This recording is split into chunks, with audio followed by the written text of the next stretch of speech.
go over to Bob Archie for matters presented by the President. Thank you, Mr. Chair, and welcome everybody to what is officially the final board meeting of this academic year cycle. The next one will be the first meeting of the next cycle, of course. And I think it's been overall a good year for the university. I'm not going to take a lot of time since I know we're constrained with two serial board meetings today. But just to let you know that we granted 17,700 degrees. That's up 24% from 5 years ago, 17,700 degrees in the past year for Rutgers graduates. It was a remarkably good year academically. We had another very strong showing for our honorary and honorific scholarships and fellowships. Another top producer nationally at Fulbrights. I've talked before about our winning academic teams for the National Fed Challenge and the CME Global Trading Challenge, National Debate Championships, and the this part of the globe regional championship for the Hope Prize, something that's never been done by any other academic institution that I'm aware of in this country or elsewhere. But I'm most pleased with the fact that our students are continuing to show the outputs that we want, with our last survey showing 86% of our students either fully employed or engaged in full graduate work studies within 6 months of graduation. And the number that I'm most pleased with, the Socioeconomic Mobility Index, that's done in a very academic way, looking at the quintile for each of our students as they come into Rutgers in terms of their position economically, and then looking at the quintile 5 to 10 years out and looking at the mobility ratio. Rutgers ranks fourth among the 25 highly selected publics in the nation in that ranking, and number one in the Big Ten. So I'm really proud of the fact that we do try to provide an upward path of mobility for our students as we look for access and affordability here, and we seem to be succeeding in that. Other areas that I think have had good outcomes this year, Nevin's fundraising efforts with the foundation. We will cross $200 million this year.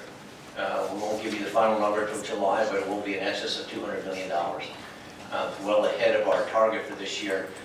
Keep in mind that 5 years ago, our fundraising was $95 million. And as far as I'm concerned, this is the new normal. We spent some time with Keith Banks last night in a group in New York discussing the new economic normal, or for us, part of that is philanthropy, critical for our financial stability as our dependency on state funds is necessarily decreasing year by year if we're going to keep our tuitions down to the extent that we've been trying to do over the years. So I'm very, very pleased with that annual total. You've seen in part of your package here the economic impact statement that Pete McGrath and others in the Blaustein School were able to put together, a group that serves the state to do these sorts of things, a very professional group that I've shared with the state government, both the Assembly and the Senate, and shows very impressive numbers. That out of our operating budget, about $5.2 billion in annual economic impact from the operating budget alone on the state of New Jersey, and about $1.2 billion over 5 years impact in construction spend. The university generates about 58,000 direct and indirect jobs in New Jersey, and out of those jobs, about $800 million worth of local and state taxes that flow back to the state. About 2,400 annual jobs in the construction business that also generate income for the state.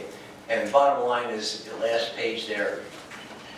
For every dollar that the state invests in Rutgers, there is a direct return of $7.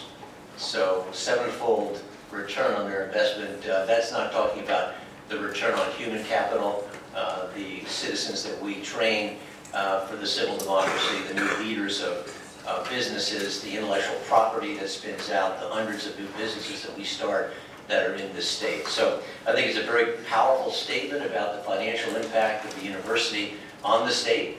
It was well received by our legislators.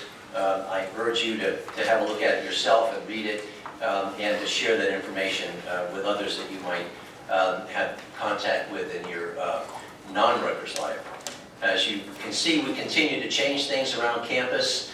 College Avenue is closed right now, and you probably noticed that when you couldn't get on it. That project will be finished in about a week or two, and that is all the utility work and the repaving and the restriping to, and then the landscape, the streetscape to create the new College Avenue with the 2 traffic lanes and the bus lane and the 2 dedicated bicycle lanes, all of which should be finished by midsummer and certainly ready when all the students come back. When we begin the fall semester, the Chemistry and Chemical Biology building will be open on Bush. We had a momentum event there. I think it shows very well. I must say that all the buildings we built around here, I think it's the prettiest. I really do. And very, very functional, but it's just a very attractive place to work. And if you think about that face and you realize that there will be a new road going around the rest of Bush to complete the loop, you can see what we're going for. Right next to that is the engineering building, which will be under construction next year. It will be finished the following fall. Next year, we'll also, in September, we'll have the Nursing and Science building in Camden open, the pharmacy expansion open, the new business school fit out in Newark open, the new life sciences building in Newark will be open, 2 new dental clinic areas in Newark will open, and the new Welcome Center in Camden will open. So a lot of things coming online. We don't get a chance to talk about those. We won't have time to show them to you, but the progress continues on that front. So I'm going to stop there in the interest of time. There's just one more thing I want to do, and I don't usually get a chance to do this in the President's comments, but I want to just extend my personal appreciation and thanks to our chairman, Greg Brown, for the exceptional leadership he's shown to the board and to the university, but more importantly, from my point of view, the help and leadership and guidance and wisdom that he has provided to me over the past 5 years. There's no question that I'm here only because of Greg, that we had a process that was right and truly off the rails. I can remember going home from a couple of board meetings with groups of the governors in smaller groups, and my wife and I are being in the car saying, these guys, no way whatsoever do they have any common vision of where they're going. We're out of here. And then Greg coming in on his plane, and 2 days later, I don't know, sign up again. So, and that was it. So that was a partnership that we have carried forward over the last 5 years, and he's helped us with the campaign, he's helped us with thinking about university problems, he's helped us when I have issues that need to be addressed and I need a sounding board. And I must say that hopefully he will continue on the board, but I'm going to miss him in the chair's role, and I want to thank him personally for all that he's done. Thank you, Bob. I'd now like to thank this year's faculty. I have to say one more thing. Okay. One more thing that's in your package here, because it just wouldn't be right for me not to mention this. I just got this.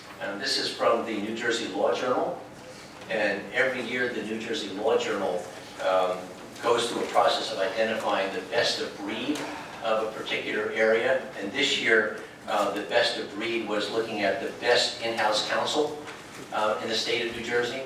And I have to tell you that the winner of the best in-house counsel in the state of New Jersey was Rutgers University. And John Hoffman and his group, John's been here a little over a year or so and has had a huge impact on the university. But congratulations to John and to the Office of the General Counsel for that recognition. Now,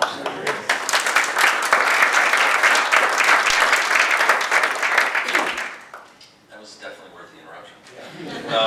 I want to thank this year's faculty and student representatives to the Board of Governors, Professor Peter Gillett, Professor Sam Rabinowitz, and Mr. Anish Patel, who were all re-elected to the University Senate to serve in the coming year as representatives to the board. At this point, I'd like to draw the board's attention to the slate of nominations under tab A and ask Sandy Stewart and Mark Engelson to leave the room at this time.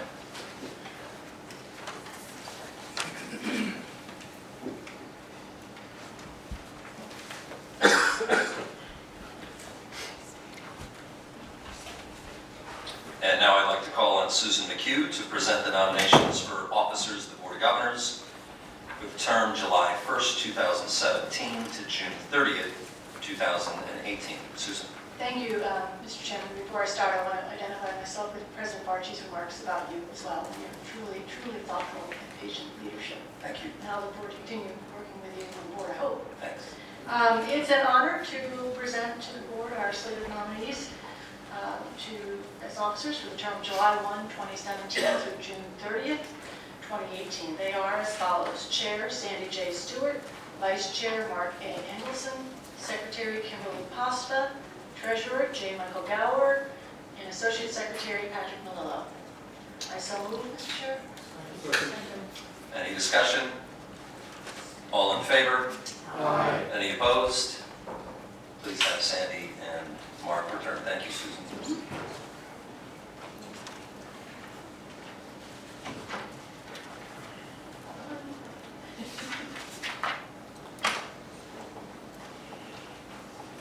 Thank you. Prolonged debate. I'd now like to present the following nominations for officers of the University Corporation for the term July 1st, 2017 to June 30th, 2018. Secretary Kim Pasta, Treasurer Mike Gower, Associate Secretary Patrick Malillo, and Associate Treasurer Richard Axe. And I'd like to call for a motion. Second? Second. Any discussion? All in favor? Aye. Any opposed? And now I'd like to call on Richard Roper for the report on the Committee of Academic and Student Affairs. Richard. Thank you, Mr. Chairman. The committee met on May the 31st here in this building in Minot Hall, and we met first with Courtney McAnuff, the Vice President for Enrollment Management, who provided an overview of the 4- and 6-year graduation rates by race and ethnicity at each of the Rutgers campuses. He stated that graduation rates are the primary indicators for evaluating student success and have revenue, reputation, and social impacts for the university and for New Jersey. The committee then heard from administrators at several campuses, Camden, Newark, and New Brunswick, about programs and initiatives on their respective campus to help improve the graduation and retention rates for minority students. I would like to encourage the board to take a look at the committee meeting minutes to learn more about the diligent efforts across the university to help address this important issue of national significance, and particularly the efforts underway at Camden and Newark. Next, the committee heard from Chancellor Nancy Cantor of the following Rutgers Newark academic programs: the Newark College of Arts and Sciences, School of Criminal Justice, and School of Public Affairs and Administration will be offering a Bachelor of Arts or Bachelor of Science, Master of Public Health dual degree program with the School of Public Health. The Rutgers Business School, undergraduate Newark, and RBS graduate programs, Newark and New Brunswick, will be offering 2 dual degree programs. One, a BS in Management Information Systems, Master of Information Technology, and 2, a BS in Business Analytics and Information Technology, Master of Information Technology. Other RBS Newark New Brunswick graduate program changes include the degree designation. The Master of Information Technology will be changed to Master of Information Technology and Analytics.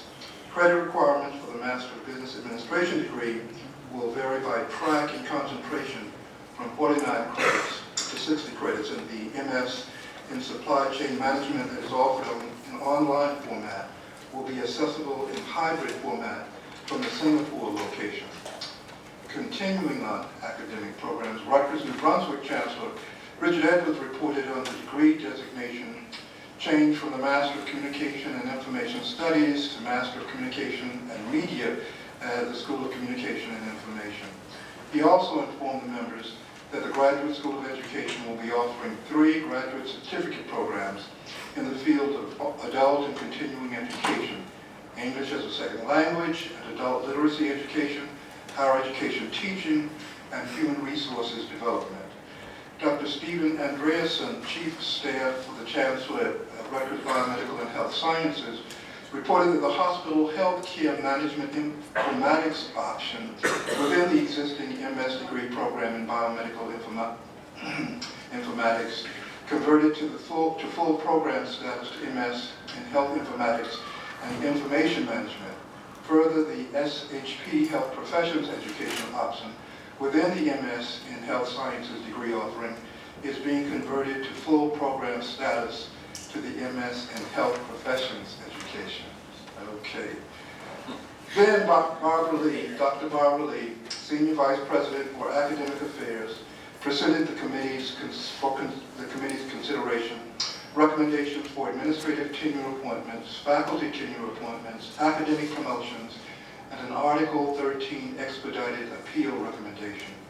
The committee agreed to recommend for approval to the Board of Governors the administrative and faculty tenure appointments and certain academic promotions that will be presented under the consent agenda.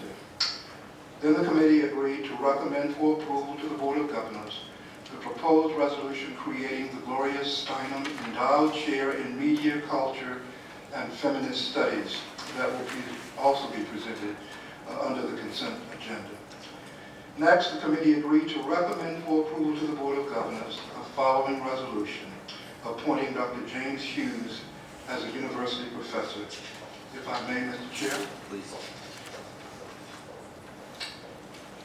Whereas University President Robert L. Barchi recommends James W. Hughes for a university professorship, and whereas James W. Hughes has served on the faculty of Rutgers University since 1971, as the director of the Rutgers Regional Report since 1988, and as the dean of the Edward J. Blaustein School of Planning and Public Policy since 1995.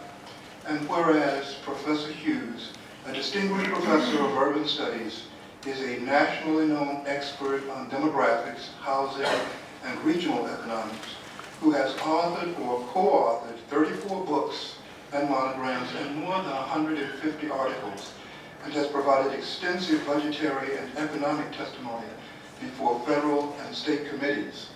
And whereas Professor Hughes has attained the academic stature that permits him the flexibility to teach and conduct research and educational activities across the disciplines, schools, and campuses of the university.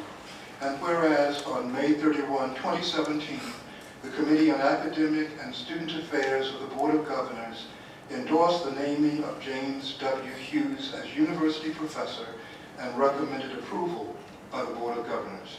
Now, therefore, be it resolved by the Board of Governors of Rutgers, the State University of New Jersey, that James W. Hughes is hereby appointed as university professor with all the rights and responsibilities implied and understood by that title, effective July 1, 2017. I so move, Mr. Chair. Second. Any discussion?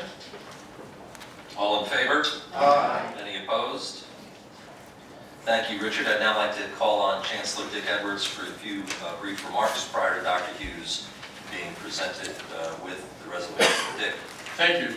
Jim Hughes is a really outstanding individual, and he has such a great history at Rutgers. He got his BS in engineering here in 1965, earned a master's degree in 69, his PhD in 1971. He's had all kinds of positions from department chair to associate dean, head of the graduate program, and dean. He is, at the moment, up until June 30th, the longest serving dean at Rutgers.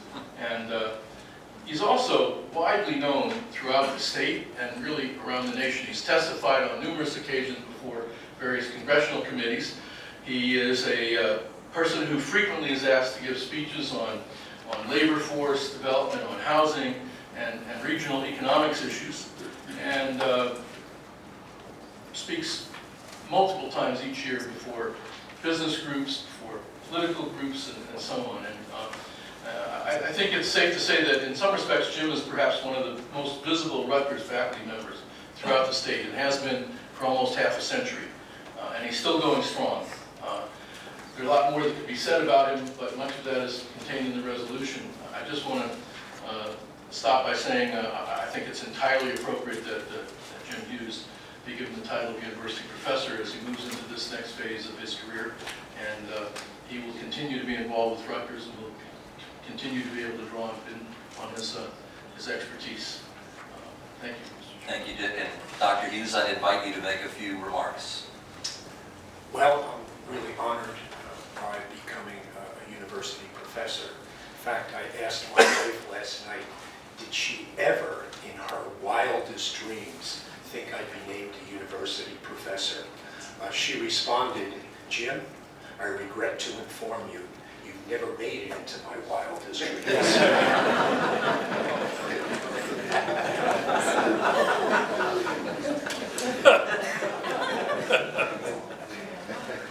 I'm really looking forward to research leave next year. Dick Edwards and I are embarking on an exciting project on the Hudson River waterfront, then and now, essentially. And I told my wife about this, and she said, I know you're on research leave, but remember, I married you for life, but not for lunch. So you can go into the office every single day. But I really do look forward to continuing to perform scholarships, speaking, and all the fun activities that I enjoy. And I really look forward to shedding some of the onerous difficulties of being an administrator at Rutgers. So thank you all very much.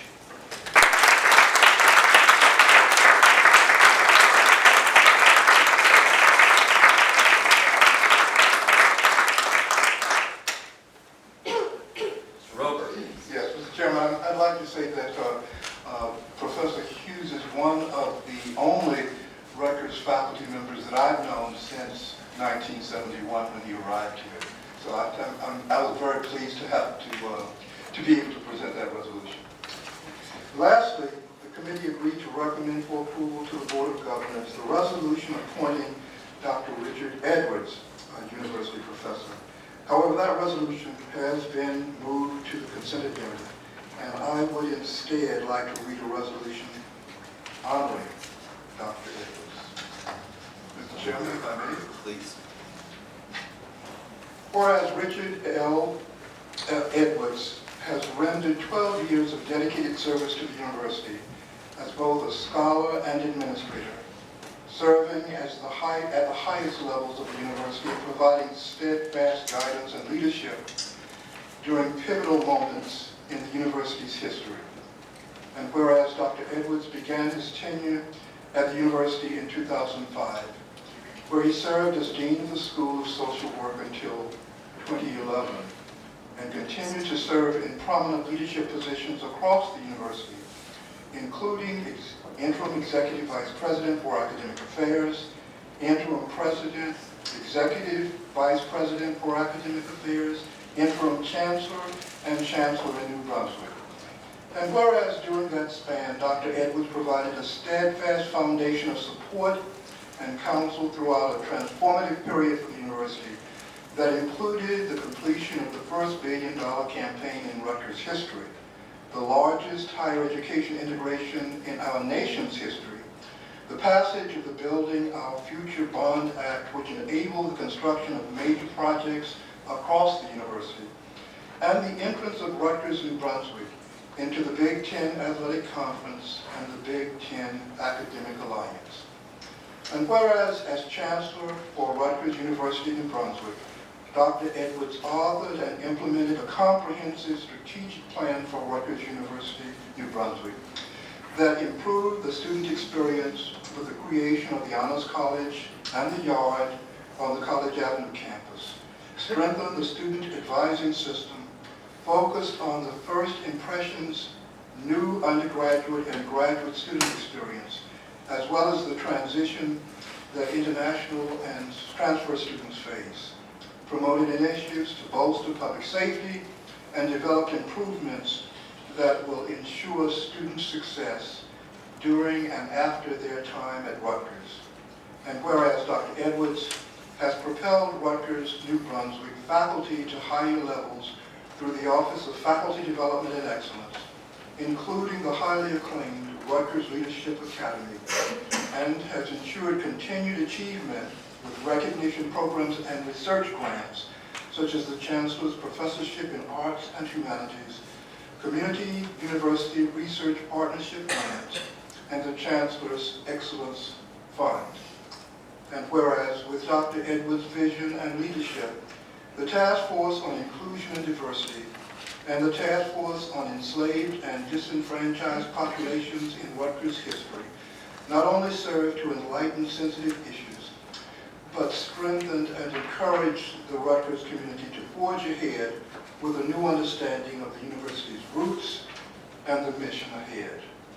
Now, therefore, be it resolved that the Board of Governors and the Board of Trustees of Rutgers, the State University of New Jersey, offer their gratitude to Richard L. Edwards for his leadership and integrity, his energy and expertise, his commitment to higher education, and his contributions to the advancement and stature of Rutgers, the State University of New Jersey. Be it further resolved that the Board of Governors and the Board of Trustees, on behalf of the entire university community, extend their very best wishes to Richard L. Edwards for success in his future endeavors. I so move, Mr. Chair. Second. All in favor? Aye. Any opposed?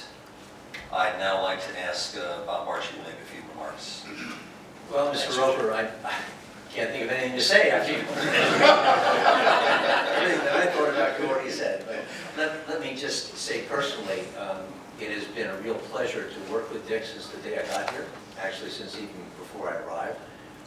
Dick facilitated our arrival on campus and has helped me every step of the way. But more importantly, he's become a colleague, a sounding board, a partner, and a friend over these 5 years. And everything that we've done, whether it's the strategic planning process or the facilities or the fundraising or the various activities with the students, has had Dick in the middle of it, and I don't think we could have done without him in that whole effort. And I've just been greatly enriched by having him as a partner, and I know that he's going to continue to work with me as he comes back from his academic refreshment and work on special projects with me. And as I said in another setting, the one project that he did not succeed in, he's been giving me special classes in warm and fuzziness, and this 5 years, it still has not worked.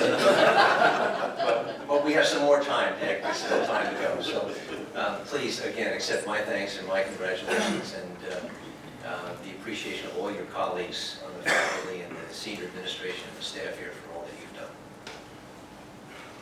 Dick, the floor is yours. Thank you. I'm overwhelmed, and I thank all of you. Coming to Rutgers was a great thing for me, but I have to tell you, I thought I was coming here for 5 years. Come up, take a job as a dean. I had been a dean at some other respectable universities, and I knew how to do it and thought that would be kind of an easy thing. And after 5 years, I would retire and skedaddle back to North Carolina and play golf the rest of my life. But a funny thing happened. I loved this place. The first day that I went downtown, I heard about 5 different languages being spoken. And one of the things that became clear to me immediately was that the students here, in many instances, were from backgrounds very much like mine. Blue-collar families, first person in their family to go to college, and I just felt really at home here. I love this place. I will continue to be involved. I'm not going off into the sunset, but I may relax a little bit more. But it's a great place, and we are a terrific university. I've had the opportunity to travel in many parts of the world on behalf of Rutgers, and everywhere that I go, people know about Rutgers, have such great respect for this university, sometimes more so than people very nearby here in New Jersey. But I think that's beginning to change too. It's been a pleasure to work with Bob. I'm really grateful for the confidence that he showed in me and the opportunity to work together and do things that have helped to make some significant changes happen here. So thank you all. Thank you very much. I look forward to continuing to see how Rutgers develops and moves forward. Thanks, Dick.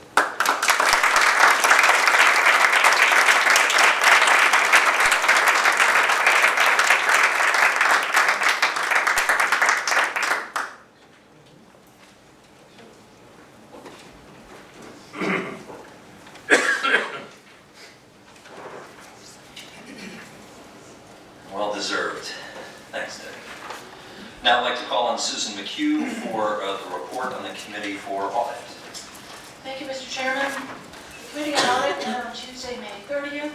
Matters for action are as follows. Mr. J. Michael Gower, Executive Vice President for Finance and Administration and University Treasurer, presented the committee with a proposal to engage in a single-source contract with Ernst & Young to provide assistance in financial statement preparation for the fiscal year 2017 financial statements, as well as assist with audit readiness and business process and control development. The committee also unanimously agreed to endorse the single-source contract of Ernst & Young. The resolution will be moved during the report of the Finance and Facilities Committee, which also reviewed the proposal. Matters for your information are as follows. Ms. Kimberly Pasta, Secretary of the University, presented an annual update on conflict of interest disclosures and reported that all required forms have been completed for the current year. Ms. Shelley Massey, KPMG lead partner, provided an overview of the 2017 financial statement audit plan. She reviewed the objective of the audit, the processes and systems and scope, and proposed changes to the originally intended scope and testing approach, which may impact the audit fees. In addition, Mr. Jason Spiegel, KPMG partner, reviewed potential changes in governmental accounting standards that may impact the university's financial statements in subsequent years. Mr. Gower presented an update on the Cornerstone Initiative and, I think that's Joe. okay. Mr. Gower presented an update on the Cornerstone Initiative and reviewed the progress on the 4 modules that have encountered the largest hurdles. Ms. Michelle Norn, Senior Vice President and Chief Information Officer, followed with an overview of the system initiatives included in the Phase 2 of the Cornerstone project.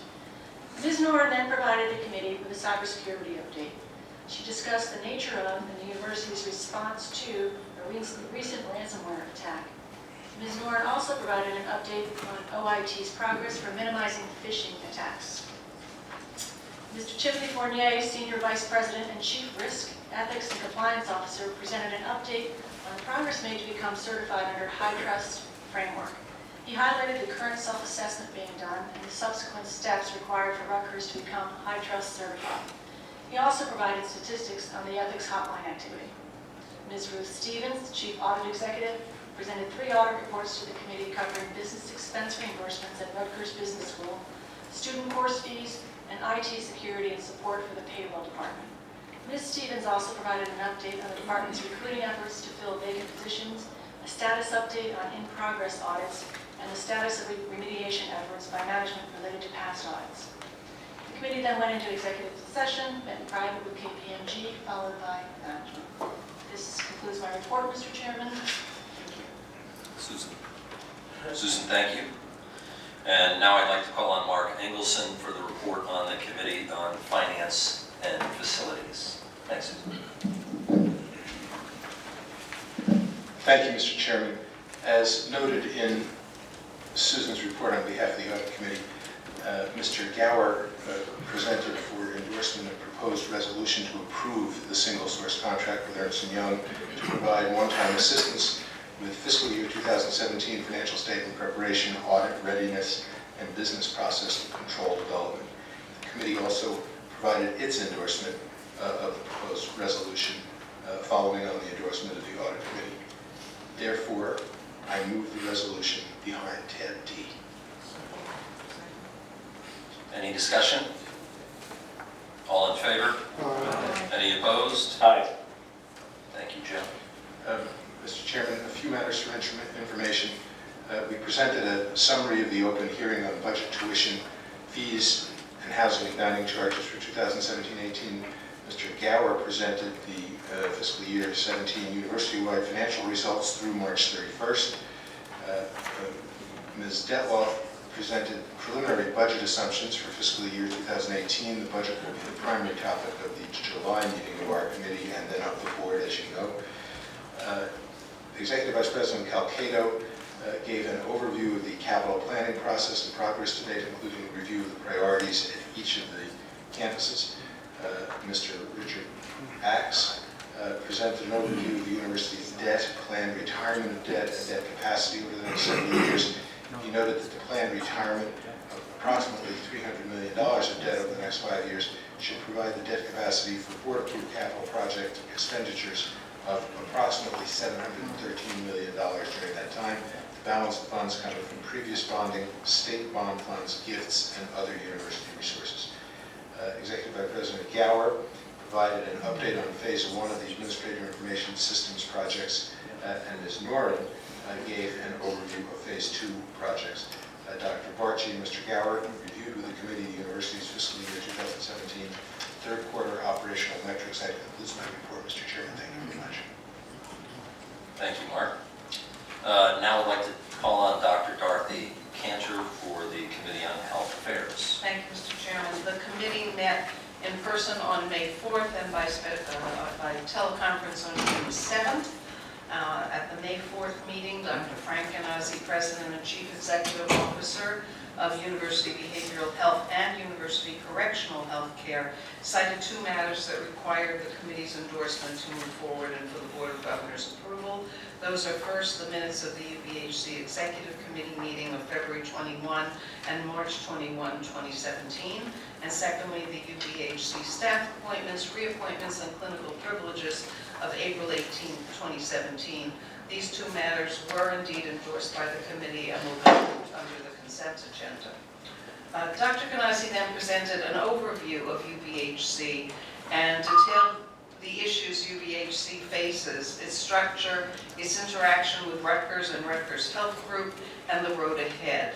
Dr. Ganazzi specifically outlined a new focus for UBHC that includes a systematic and sustainable integration into the delivery of physical health services, population health and wellness initiatives, and a partnership with Rutgers Biomedical and Health Sciences, Rutgers Health, and RWJ Barnabas Health System to efficiently assume clinical responsibility for the health management of identified populations. Dr. Strom, Chancellor of RBHS and Executive Vice President for Health Affairs, provided a progress report for fiscal year 17 and introduced the new Vice President for Development for RBHS, Mr. William Green. Dr. Strom also provided a clinical update where he spoke about the launch of Rutgers Health, ongoing discussions with RWJ Barnabas Health, and reviewed clinical metrics for both medical schools. He concluded his report by reviewing the fiscal year 17 goals and the progress made on each goal. Ms. Kathleen Brownwell, Senior Vice Chancellor of Finance and Administration for RBHS, presented a financial update to the committee. She also discussed the anticipated fiscal year 17 financial close and the fiscal year 18 budgeting process. And finally, Dr. Vicente Gracia, Senior Vice Chancellor for Clinical Affairs for RBHS, provided an update on Rutgers Health by describing the Rutgers Health brand launch and key objectives within Rutgers Health and Rutgers Health Group. I would point out to you, those of you who drive around New Jersey, there are now signs on the highways introducing Rutgers Health. Look for them. In our June 7th teleconference, Ms. Brownwell walked the committee through the fiscal year 17 RBHS financial statement as of April 2017 and noted that RBHS has a break-even budget that is expected to be achieved by the close of the fiscal year with the potential to be slightly better than budget. She then reviewed various manual adjustments made within the financial statements to accommodate for items not included in the financial system and explained the reasons and impacts of those adjustments. That concludes my report, Mr. Chairman. Thanks, Dorothy. Now I'd like to call on Ken Schmidt for the report on the Committee on Intercollegiate Athletics. Thank you, Greg. The committee had a special teleconference meeting on April 20th. Pat Hobbs, Director of Intercollegiate Athletics, and Paul Perret, Senior Associate Athletic Director and Chief Compliance Officer, reviewed the university's response to the notice of allegations received from the NCAA. It was definitely just a phone call to update the committee. The regular meeting was scheduled and held on June 5th. Mr. Hobbs spoke about the selection process for the new Senior Associate Athletic Director for Finance, Administration, and Planning for the Athletic Department, and introduced Mr. Michael Sewell to the committee. Mr. Sewell then greeted the committee and provided a brief overview of his professional experience. Mr. Hobbs also walked the committee through the hiring process for the new Senior Associate Athletic Director for External Affairs and Strategic Communications, and noted that a candidate was selected and would be starting in the coming weeks. We had a fundraising update. Mr. Richard Knupp, Senior Associate Athletic Director for Development, provided an FY17 fundraising update where we discussed the donor count, new gifts and pledges, and a Big Ten Build campaign update. We then had a compliance update from Mr. Perrier, who provided an update on the NCAA compliance and outlined the next steps in the infractions process. Mr. Scott Walker, Executive Director of Academic Support Services for Student Athletes, gave us the academic update, where he highlighted student athletes who made the Dean's List and received all academic Big Ten honors. He then reviewed the academic progress rate, or APR, and grade point average for all student athletes in the program. Mr. Hobbs then gave us a year-end update for the athletic department, where he spoke about the recent coaching vacancy in women's rowing and expressed excitement regarding upcoming season for various sports. The committee then met in executive session. Mr. Chairman, that concludes my report. Thank you, Ken. Now I'd like to call on Sandy Stewart to move the items under the consent agenda. First, are there any items the members want to remove from the consent agenda? Hearing none, upon recommendation of the Executive Committee, the Committee on Academic and Student Affairs, and the Committee on Health Affairs, I move that the Board approve the items contained in the consent agenda. Second. All in favor? Aye. Any opposed? Now I'd like to call on Dudley Rivers for the report on the Camden Board of Directors. Dudley. Thank you, Mr. Chairman. The Camden Board of Directors met 3 times in fiscal year 2016-17. The board received various updates regarding Rutgers University Camden that included an update from Chancellor Haddon on notable events, the addition of the new co-dean for the Rutgers Law School, and recent progress in fundraising and enrollment. In addition to those updates, there was a presentation from Mr. Larry Gaines, Senior Vice Chancellor for Administration and Finance regarding capital projects, a review of diversity at Rutgers University Camden by Provost Michael Palis and Ms. Mary Beth Daisy, Vice Chancellor for Student Affairs, and an outline of media relations initiatives by Mr. Michael Stepanek, Associate Chancellor for External Affairs. The Camden Board of Directors also works closely with the Rowan University Rutgers Camden Board of Governors, frequently referred to as the Joint Board.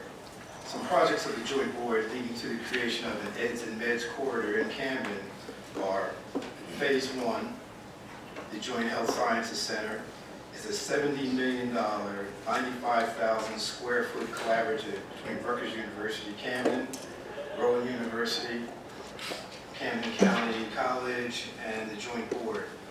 That will support instructional programs, house biomedical research laboratories, a Center for Successful Aging, and a medical simulation facility. The Joint Health Services Center is expected to be completed in January 2019, and is the first building of its kind in New Jersey where 2 four-year institutions, a medical school and a county college, are housed in the same building to develop a multidisciplinary education ladder. Phase 2 of the campus plan involves the development of a 100,000 square foot, $65 million facility. This facility will include a unified health sciences library, allied health services, spaces, both classrooms and labs, where Rutgers University, Rowan University, Camden County College, and Rowan College at Gloucester will collaborate.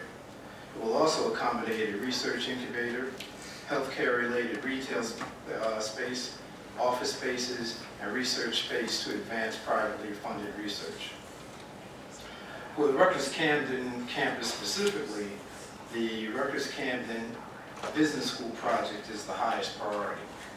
The Joint Board is assisting Rutgers University Camden in the development of a business and health sciences project and a property acquisition for the Market Street location. The joint board is pleased to play a constructive role in ensuring that the property acquisition, which is deemed a front-end activity, is advanced in an efficient manner. Lastly, the City of Camden continues its revitalization, and Rutgers University Camden will be a key contributor to the successful turnaround. Tax credits and incentives have encouraged companies such as Webimax, Lockheed Martin, Cooper University Healthcare, Subaru, Volunteers of America Delaware Valley to operate in Camden, bringing more than 1,000 new and relocated positions to the city. Also, the 76ers have opened a new 125,000 square foot, $82 million training facility, which is the largest in the NBA and houses more than 250 employees and has roughly 10,000 square feet of mixed-use commercial space. As you can see, there are many projects occurring in Camden that either directly or indirectly impact Rutgers University Camden. I'll periodically update the Board of Governors on the progress of these projects. Mr. Chairman, that concludes my report. Thank you, Dudley. Now I'd like to call on Mike Gower for a report on finance and administration. Thank you, Mr. Chairman. I'm reporting on the meeting of the Joint Committee on Investments, which met on May 31st. The Joint Committee had its usual overview of economic markets and global conditions as they affect investing. Then moved on to discuss performance update for the long-term investment pool. Whereas through April 30th, unlike last year when we were underwater, this year we are returning 10.5% following the market advancement, which is very good. The committee then spent a significant amount of time reviewing the proposed revisions to the long-term asset allocation targets that had been introduced at its May 2017 Joint Committee meeting. The proposed changes include increased allocation to private equity, global equity, and opportunistic fixed income with reduced allocation to hedge strategies. This is one of the most important activities of the committee at any time and is incorporated into the investment policy.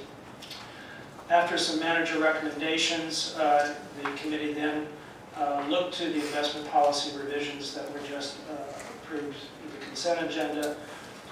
These include the addition of the role of the endowment office, which came into being a year and a half ago, as well as updating, clarifying, and better organizing specific language and concepts within the documents such as asset allocation, return goals, and objectives. Mr. Chairman, that concludes my report. Thanks, Michael. Now I'd like to call on Dr. Gillett to present the report of the University Senate. Thank you, Mr. Chairman. Good afternoon, everyone. The Executive Committee plans the business of the Senate, considering and issuing charges to committees, receiving reports and docketing them for full Senate debate.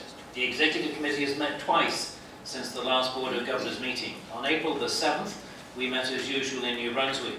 No new charges were issued. However, charge 1615 relating to hiring preferences for Rutgers graduates is to be revised and reissued.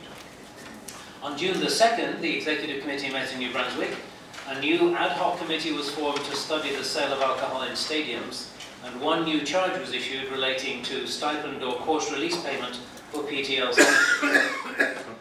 There was also discussion of vacancies to be filled for co-chairs of several Senate standing committees, changes needed to make the business of the Executive Committee more efficient, follow-up of responses from the administration to previous Senate resolutions, and reviews needed of progress in relation to several prior Senate recommendations.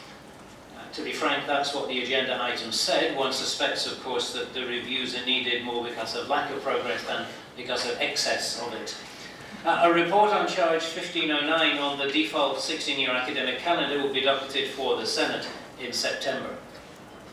The main work of the Senate is carried out by its other committees and panels. At present, those committees have before them 16 pending charges in addition to their standing charges, and details are available online. The Rutgers University Senate for 2016-2017 met for the last time on April the 28th, at which time it adopted a resolution from the Ad hoc Committee on Senate meeting web streaming, recommending proceeding with live streaming on a trial basis. Adopted 2 resolutions from the Student Affairs Committee, including several recommendations on student use of drugs and alcohol. Adopted a resolution from the Instruction, Curricula and Advising Committee, including 11 recommendations on student teaching evaluations. Adopted 2 resolutions from the Faculty and Personnel Affairs Committee on staff promotion and salary adjustment policy. Adopted a resolution from the Academic Standards, Regulations and Admissions Committee, including 3 recommendations on RBHS and other Rutgers academic calendars. Adopted 2 resolutions from the Academic Standards, Regulations and Admissions Committee on changing graduation date for students completing degrees in the summer. And finally, recognized Senator Martha Cotter on her retirement after over 40 years of service to shared governance at Rutgers. Details of Senate reports and resolutions are also available online. Immediately prior to this meeting, the Rutgers University Senate for 2017 to 2018 met for the first time on April 28th, at which time it elected officers, executive committee members and board representatives. Details of the election results are available online, though as you noted earlier, Mr. Chairman, my shortcomings as chair, though many and egregious, have apparently been invisible to the voters, and they have re-elected me to continue to report to you amongst other tasks next year. The new executive committee meets for the first time on September the 8th, and the 2017-2018 Senate meets again on September the 22nd. I do not anticipate having anything to report at the next meeting of the Board of Governors. Thank you. Dr. Gillett, thank you. Now as we move toward additional matters presented by the President, I ask Sandy Stewart to assume the chair. Thank you, Mr. Chairman. Actually, the next item is a resolution recognizing Greg Brown, Chair of the Board of Governors. There are several individuals who have asked to speak on this resolution, which we will recognize. I'd like to ask that each of them keep to the allotted 3 minutes of the time. The first one is a Rutgers student, Mackenzie Miller.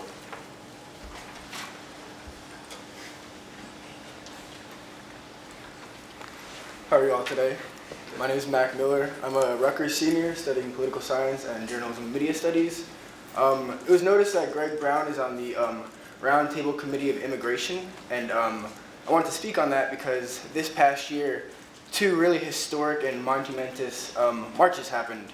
Both the Sanctuary Campus March and the No Ban, No Wall march happened. These were related to immigration and very necessary topics regarding immigration. Yet, however, this year, the Board of Governors passed a policy that would actually put both of those marches against student conduct. That's very frustrating as a student.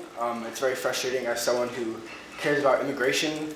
It's very frustrating about someone who cares about documented and undocumented students. And it's very frustrating as someone who goes to a school that calls itself revolutionary. Because a protest, a moment of disruption, is what is revolutionary. And a protest is not something that is nice and goes with the status quo. It's something that explicitly goes against the status quo. So for a policy to be enacted that explicitly states that a protest must be within, that does not stop Rutgers' business, is to limit the students' freedom of expression, even though the policy explicitly states that it is protecting the students' freedom of expression. So it's incredibly disappointing that the Board of Governors put forth a policy that limits a student's revolutionary capacity to make this university a better place, and to make this university a better place specifically for people who don't always have the opportunity to express the ultimate freedom of expression because of their undocumented status, or their status as a person of color, or their status as an LGBT person.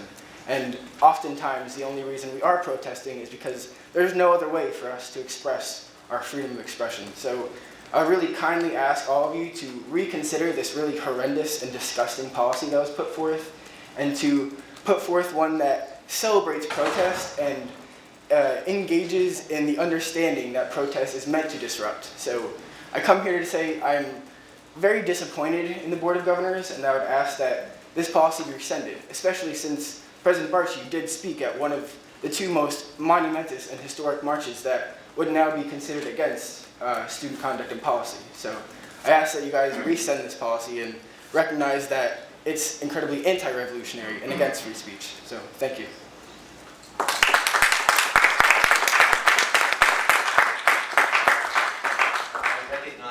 this is an opportunity for individuals to speak, it's not a dialogue. But I think in order for us to have a meaningful exchange, it's important that we have a fact-based conversation. And there are just a few things here that I want to make sure are factually understood. First has to do with the disruption policy itself. Rutgers has had a disruption policy since at least 1974. It's been updated a number of times. I'll just read you the old policy in 3 little bullets. Disruption, intentionally or recklessly interfering with any university activity or university-sponsored activity. Disrupting or obstructing an academic class or lecture, an administrative or support function, or official university business. Engaging in classroom conduct prohibited by the faculty member or in violation of the law or the university policy. And it should be noted that this policy is not intended to punish students for classroom dissent or to hinder organized, peaceful, and orderly protests that are undertaken within reasonable time, manner, and place, restrictions placed on the same by the university. That is the policy that has been in effect since 1974. The new policy that updates that says exactly the same thing. The only difference is that it injects the one phrase that was implicit before explicitly to say, and or infringes on the rights of other members of the Rutgers community. Otherwise, I just direct your attention to the student academic regulations and policies. Basically, there is no difference between these two in terms of what you as a student may or may not do. The second piece of the decision that the board made had to do with an administrative procedure that's in our administrative procedures protocol book. We had an administrative procedure for disruption that goes back to 1974. Again, you're welcome to look at it in the library. We felt that it was too broadly defined. The definition there was broadly defining a disruption as any action that significantly or substantially interferes with the rights of the members of the academic community to go about their normal business or that otherwise unreasonably interrupt the activities of the university. That has been the policy of the university for more than a quarter of a century. And second, it does not provide a clear chain of command in terms of how that gets implemented administratively. The new policy starts out with a statement that recognizes the right of academic freedom and freedom of expression at Rutgers, and that it is protected. But that we also long recognize that the right of free expression does not include the right to engage in conduct that disrupts the university's operations or endangers the safety of others. It's exactly what was said in the prior policies. Furthermore, it's more explicit in its definition. It uses exactly the definition that is in the Student Code of Conduct and has been there for a quarter of a century. The third thing it does is provide a list of things for your information that might be perceived as disruptive. There is nothing in that list that would not have constituted a disruption under the old policy. Nothing in that list that would have done that. And then finally, it clarifies responsibility by saying the only individuals who can invoke disruption are either the president of the university or the senior vice president for academic affairs.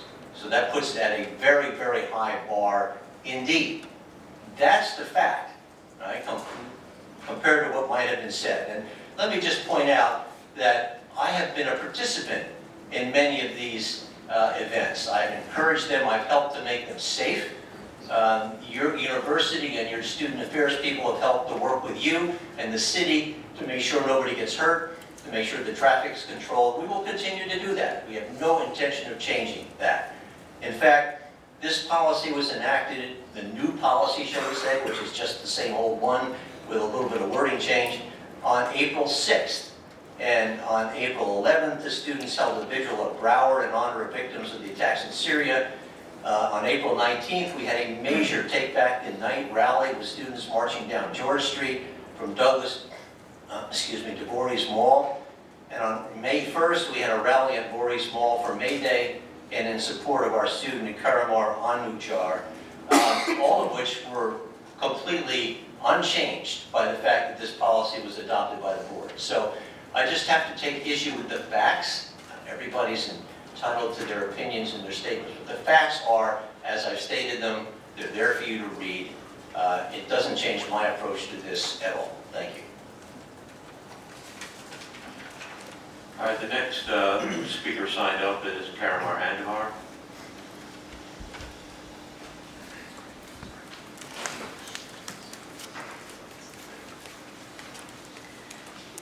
Good afternoon. My name is Karima Andujar. I am a senior in the School of Engineering, studying chemical engineering, and I come before you today to speak about the same policy that was spoken before by Mac. One of the things as an organizer and as a student who has benefited from all of this organizing, I found issue with the policy that we're speaking about, specifically because of the things that were outlined that we are that it says that we aren't able to do. For example, obstruct vehicular, bicycle, pedestrian, or other traffic. If you recall, during the No Ban, No Wall March, which I helped organize, it was a big obstruction of all of these types of traffic because it was on the sidewalk, but it was also on the street just because of the massive turnout that we had. So my issue with this is that now that it's clearly written that this falls as a violation under this new policy revision, that in future circumstances it would be up to, it wouldn't be clear as to what type of organizing or what type of obstruction would be subjected to this policy change. So we're more or less concerned with this, how this is going to be carried out, and if there's going to be certain biases towards certain students in the instance that some organizing and some obstructions are not going to entail the same type of response from the administration from others because of this very policy change. Thank you for your time. Thank you. Next, Professor Hughes. Yes, thank you very much. David Hughes, anthropology professor at SAS New Brunswick and president of the faculty union. I have a letter which I have sent to the governors, but let me hand it out to those of you who don't have a vote in this body. Take a look at that. Let me also, sir, while you're there, hand out the policy which you adopted. Okay, yeah, that's fine. Hand back the policy which was adopted. The most contentious part of this is the list on the top of the 4th page of the resolution, which, as Karimar Andujar and Mac have said, would restrict the blockage of walkways. The old policy governed, as far as I can tell, what happened within buildings and on classrooms. The new policy extends this to walkways. And maybe the old policy wasn't good. But what we're talking about here is something that I don't think you intended to do, really. I think you passed this in haste in the consent agenda. This body recognizes Paul Robeson, who certainly disrupted the functionings of many bodies. You just passed a resolution honoring Gloria Steinem, who became famous for disrupting beauty pageants. As we've said, President Barchi, we were very pleased to join you on the steps of Broward Commons in violation of a policy that hadn't yet been passed. Maybe it was in violation of the old policy too. These were all incredibly brave acts by individuals now associated and in the past associated with the university. And I think this body has been proud of those 3 individuals for what they've done. So I don't think you intended to actually discourage, repress, and stigmatize these individuals and what they've done, and what everybody, including me, has done, including these students, has done with them. So I'd urge you to reconsider this. You might start by rescinding what you did on April 6th, and reconsidering the matter with broader consultations. The other issue I want to point out is I don't think that you've fully understood what a disruption is. If 1,000 students, many professors, and President Barchi mass on Broward Commons to demand an end to the Muslim ban, which was preventing students and faculty from coming to this university, if we do that, we are not disrupting the operations of the university. We are expressing our politics in a public space That is the steps of Broward Commons, which is intended for students and faculty and staff and administrators to come together to express the anger, sometimes the joy, sometimes the diversity of this university. Public spaces are occupied by Rutgers Day, they're occupied by prayer, they're occupied by celebration. These public spaces are not just walkways, they're not transit corridors. So the function of this university is to have demonstrations on the Voorhees Mall and on the Broward Commons. And the most disappointing thing to me about the decision you took on April 6th is that you want us to become just a commute network or something. You haven't spent enough time lately on this campus to know what the student body is. This student body that Dick Edwards just said he loves. The reason you love them, and you were there at the Sanctuary Campus rally too, the Sanctuary rally in violation of this policy. The reason you love these students is that they love to express what is meaningful to them and what is passionate about for them. And you want to shut that down. The third point is that this is the wrong time to do this. You, the board, are not supposed to politicize Rutgers. So after 5 months of steady protest against the Trump agenda by our students and faculty, you decide to strengthen this policy. That is sending the wrong message statewide and nationwide. You've put the board and Old Queens in the camp of favoring the Trump agenda against its protesters. I know you didn't intend to do that, but you should undo it because you sent the wrong impression about this university. Fourth point, and this is my last point, there was no consultation. Some of you on April 6th were under the impression that Felicia McGinty and other administrators had shared this widely with the interest groups on campus. Not true. I can tell you personally, I met with her on April 5th, one day before the vote, in the New Brunswick Advisory Council meeting. Dick Edwards chairs that. This policy was not discussed. And the students who've spoken say it was not discussed. And I'd like to give the remainder of my time, plus 3 minutes if you'll permit it, to Evan Covello, president of RUSA. He did not sign up within the specified very narrow window to speak, but I hope you will allow him to speak because he represents 35,000 students, and he and his body were not consulted.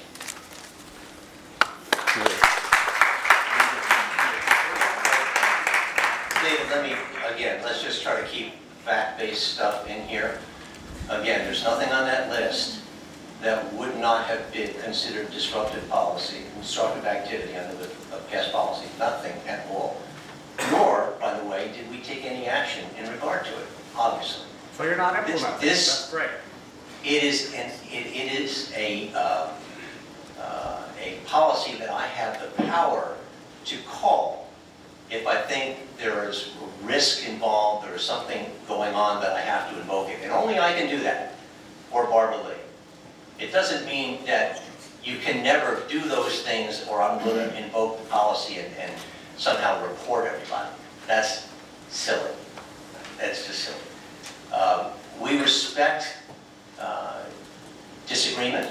We respect demonstration. I respect the people that you talked about. I was part of those demonstrations.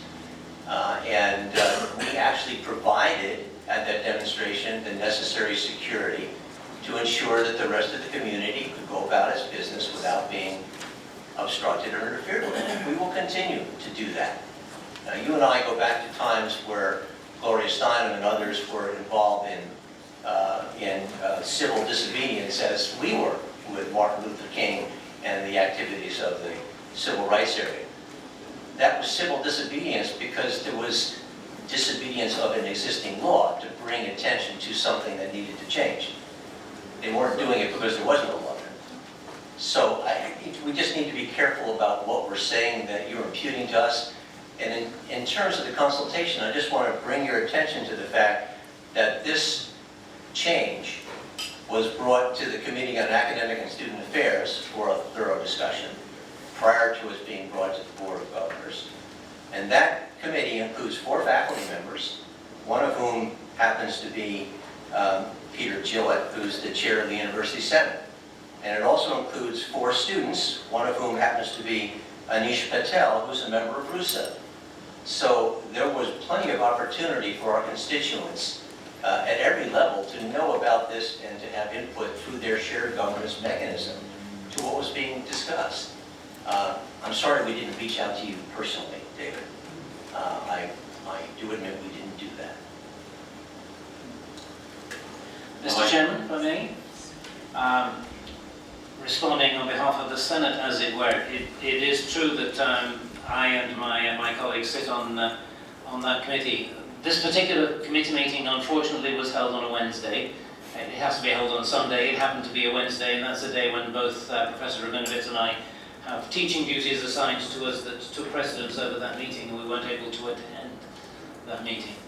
To the best of my knowledge, there is no consultation requirement for this or similar policies. That is, that the Senate's not required to be consulted. But that doesn't mean it can't be consulted, and it wasn't on this occasion.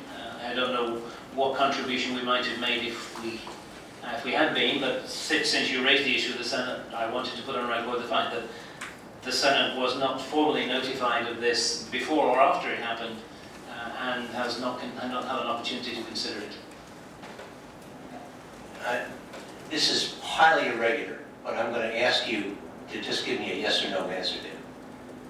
If that list of items were not in that policy, would that satisfy your complaints? If you want me to say yes or no, Yeah. I would say it would improve. No, I want a yes or no. No, because I have to consult with my body, which represents 7,000 people, about I'm sorry, this I thing misunderstood you before I there could because I give you heard a you yes or say no. that. And I'm trying to But it would be an respond to improvement. you. If you did that today, it would be an improvement. Because the fact of the matter is that it would not change anything. It would take information away from the people who might want to have it, but it would not change anything. Because everything in that list would be covered by all the prior disruptive policy going back for more than a quarter of a century. So personally, if that were not there, that list were not there, it wouldn't make any difference to me. Well, you can remove the list, but I can't give you an answer because I have to consult with my people. I don't operate the way other bodies do. I have to You consult. certainly don't. So this does need a wider dialogue. Rescind it and have that dialogue. Let me just be perfectly clear. If this were rescinded, it means that the old policy would still be in effect, which is exactly what the new policy says. So if you can't rescind the policy that's been in effect for 25 years. So just think about what you're saying. If you want to go back to the less well-defined policy that was there before, it will change nothing. Well, I think for this body, in terms of your procedures, rescinding the decision you made on April 6th because you didn't have full information and because it was on the consent agenda and therefore you didn't discuss it, that seems to be a very reasonable thing for this body to do. I would certainly invite this body to reconsider the old policy at a later date involving all of these constituents of the university. But in terms of what I know you probably have places to go and you don't want to prolong this meeting, so simply rescinding the decision on August 6th would be a very quick and efficient way of dispelling many of the concerns within and beyond the university that your decision provoked. Doesn't change anything.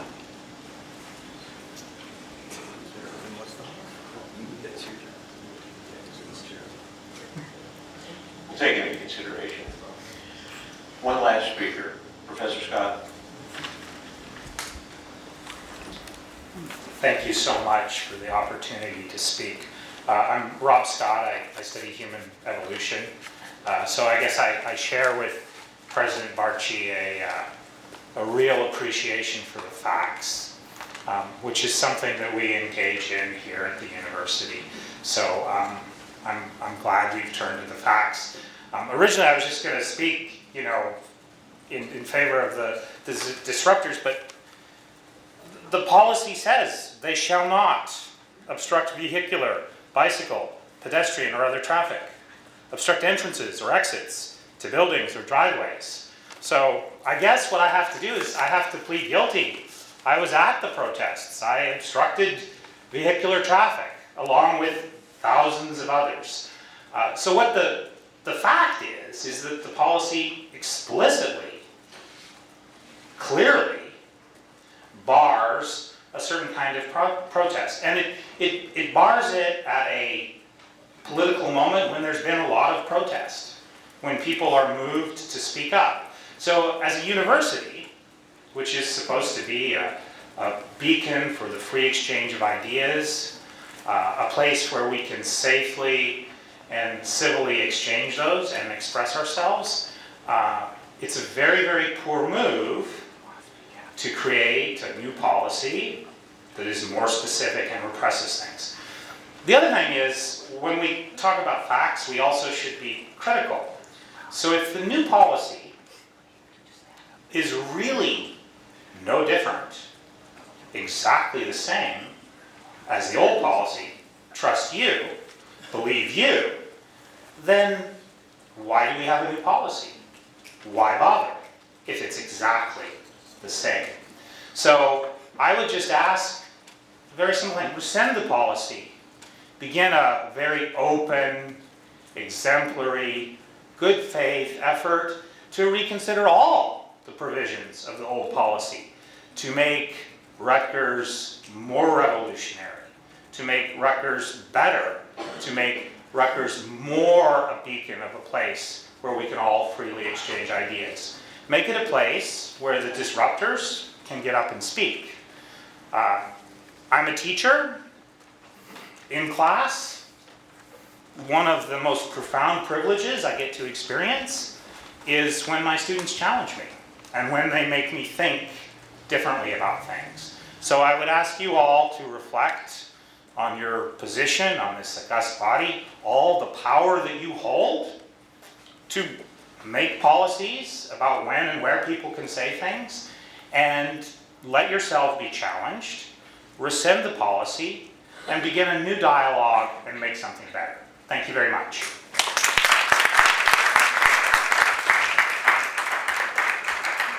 All right, thank you for your opinions. Moving along, I'd like to ask Mr. Engelson to read the resolution. Thank you, Mr. Chairman. Mr. Brown, Chairman Brown, whereas we, your friends and colleagues, wish to acknowledge your remarkable service to Rutgers University, first as an alumni trustee on the Board of Trustees from September 30th, 2010 until July 8, 2012, and then in a dual appointment as Public Governor Trustee from July 8, 2012 until February 5, 2015, and Public Governor from June 28, 2012 until June 30, 2017, and whereas you have been a pillar of stability and strength during times of great challenge for this university, with your effective leadership as Vice Chair of the Board of Governors from 2013 to 2014 and Chair of the Board of Governors since 2014, you have successfully guided the university to new and extraordinary heights. Whereas the magnitude of the university's accomplishments under your leadership of the Board of Governors cannot be overstated, as you have directly influenced some of the most consequential moments in the university's history. First, as chair of the committee that selected the 20th president of Rutgers University, wherein you dedicated countless hours to ensure that Rutgers had the best leader capable of orchestrating the largest higher education integration in our country's history. And whereas during your tenure, and with the issuance of the first higher education bonds in nearly 24 years, Rutgers embarked upon a physical transformation to attain the highest standards of academic excellence and improve the student experience, including the construction of the first academic building on the College Avenue campus of Rutgers, the State University of New Jersey, New Brunswick, in over 50 years. Renovations of existing buildings with enhanced laboratory facilities and academic spaces in support of the university's preeminent teaching and research, and the establishment of the Rutgers University New Brunswick Honors College, which attracts the best and brightest students from around the state of New Jersey and beyond. And whereas you have worked tirelessly to maintain the integrity and independence of the university's governing boards, though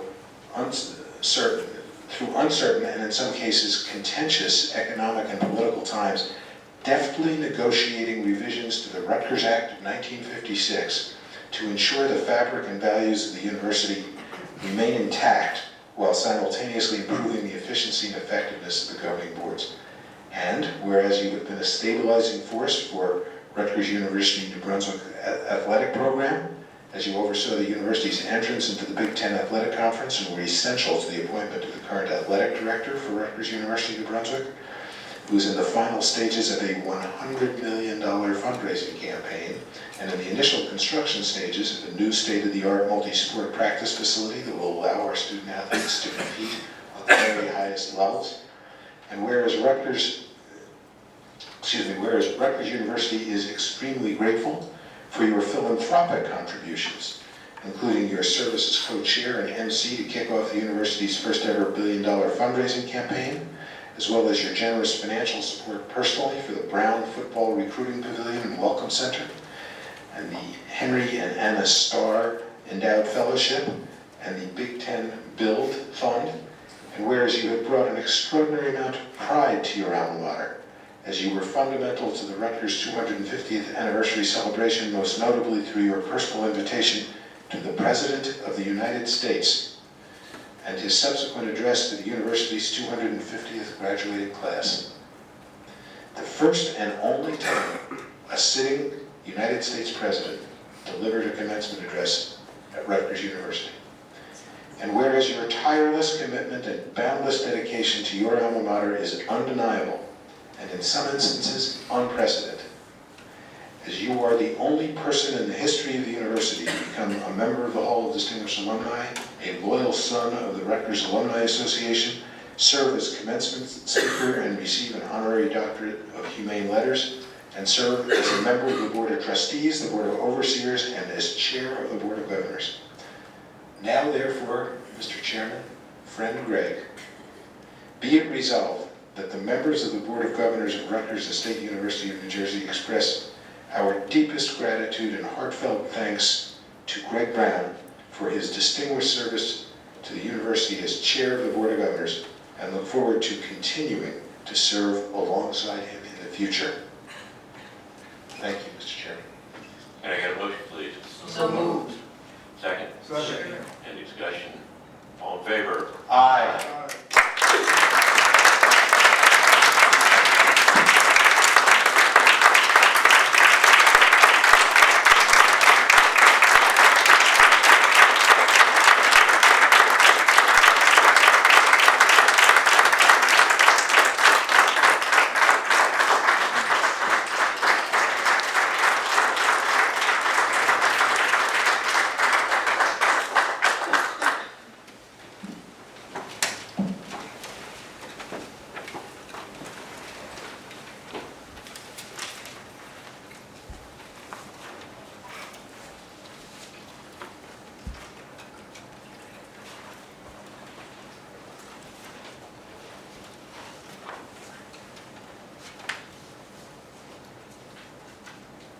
I just want to say thanks to the board, to Bob, to all of you. While this is a tough place, it's a special place, and all of you have made me better. All of you have pushed this university for improvement, and it's a lot of responsibility to sit on the Board of Governors and to do what we do. But I want to thank all of you for what you do and what you do for university. We may not always agree. Oftentimes we don't. But that doesn't impugn or impair the progress that's so critical for us to make as a university. And I just want to say thank you. And Bob, I appreciate your words. I've said many times, I think you were the right president at the right time. Just look at what's been done in the last several years at Rutgers, in any category, strategically, financially, organizationally, operationally. It's unprecedented. So it's a privilege to have the opportunity to serve as the chair, and I appreciate all of the Board of Governors and all of the people on the administration that have forged this place forward and helped me every day and all the time become more effective. It's much, much, much appreciated. So thanks.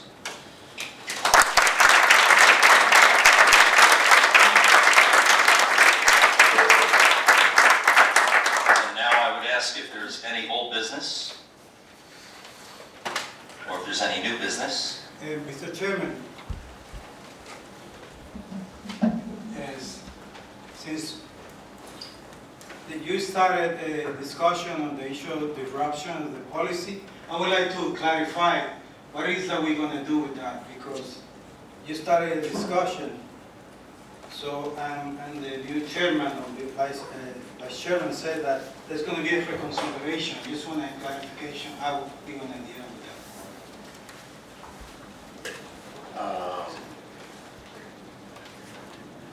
I would like to sit down with Bob and see what we can resolve with that, maybe go back to the committee. We can't do that alone. So there's going to be a reconsideration, or? We'll discuss it and we'll go back to the committee. Thanks, Martine. I now call for a motion to adjourn. So moved. I have a second. Any discussion? All in favor? Any opposed? Meeting's adjourned.